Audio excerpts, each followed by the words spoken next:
ನಡೀರಿ ಬರ್ರಿ ಅಣ್ಣ ಸಮಾಚಾರ ಬರ್ರಿ ನಾನು ಫೋನ್ ಮಾಡೋಣ ಅಂದ್ರೆ ನಡಿ ನಾನೇ ಮನೆ ಕಾಣಿದ್ದೇನೆ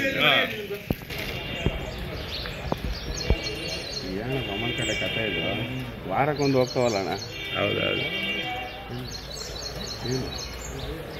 ಮನೆ ಬಾಗಿಲಲ್ಲಿ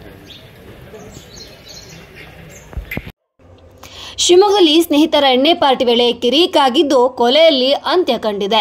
ಶಿವಮೊಗ್ಗದ ಬೊಮ್ಮನಕಟ್ಟೆಯ ಈ ಬ್ಲಾಕ್ನಲ್ಲಿ ಘಟನೆ ನಡೆದಿದೆ. 28 ವರ್ಷದ ಪವನ್ ಕೊಲೆಯಾದ ಯುವಕನಾಗಿದ್ದಾನೆ.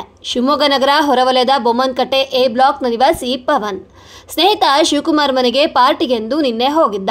ಬೊಮ್ಮನಕಟ್ಟೆಯ ಈ ಬ್ಲಾಕ್ನಲ್ಲಿರುವ ಶಿವಕುಮಾರ್ ಮನೆ ಕುಡಿದ ನಂತರ ಸ್ನೇಹಿತರ ನಡುವೆ ಗಲಾಟೆ ಆಗಿದೆ. ಗಲಾಟೆ ನಡೆದಿದ್ದು ಕೊಲೆಯಲ್ಲಿ ಅಂತ್ಯವಾಗಿದೆ. ಶಿವಕುಮಾರ್ ಮನೆಯಲ್ಲಿ ಪವನ್ ಕುಮಾರ್ ಕೊಲೆಯಾಗಿದ್ದಾನೆ. ಇನ್ನು ಘಟನಾ ಸ್ಥಳಕ್ಕೆ ಪೊಲೀಸರು ಭೇಟಿ ನೀಡಿ ಪರಿಶೀಲನೆ ನಡೆಸಿದ್ದಾರೆ. ಆರೋಪಿ ಶಿವಕುಮಾರನ್ನ ಪೊಲೀಸರು ವಶಕ್ಕೆ ಪಡೆದಿದ್ದಾರೆ. ವಿನೋಬನಗರ ಪೊಲೀಸ್ ಠಾಣಾ ವ್ಯಾಪ್ತಿಯಲ್ಲಿ ಪ್ರಕರಣ ದಾಖಲಾಗಿದೆ. ಇನ್ನು ಘಟನಾ ಸ್ಥಳಕ್ಕೆ ಎಸ್ಪಿ ಮಿಥುನ್ ಕುಮಾರ್ ಹಾಗೂ Shivamogga sub division 2 DYSP Sanjeev Kumar ಭೇಟಿ ನೀಡಿ ಪರಿಶೀಲನೆ ನಡೆಸಿದ್ದಾರೆ. ವಿನೋಬನಗರ ಇನ್ಸ್ಪೆಕ್ಟರ್ ಡಿಕೆ ಸಂತೋಷ್ ಕುಮಾರ್ ಮಾಹಿತಿಯನ್ನ ಎಸ್ಪಿ ಮಿಥುನ್ ಕುಮಾರ್ ಅವರಿಗೆ ನೀಡಿದ್ದಾರೆ.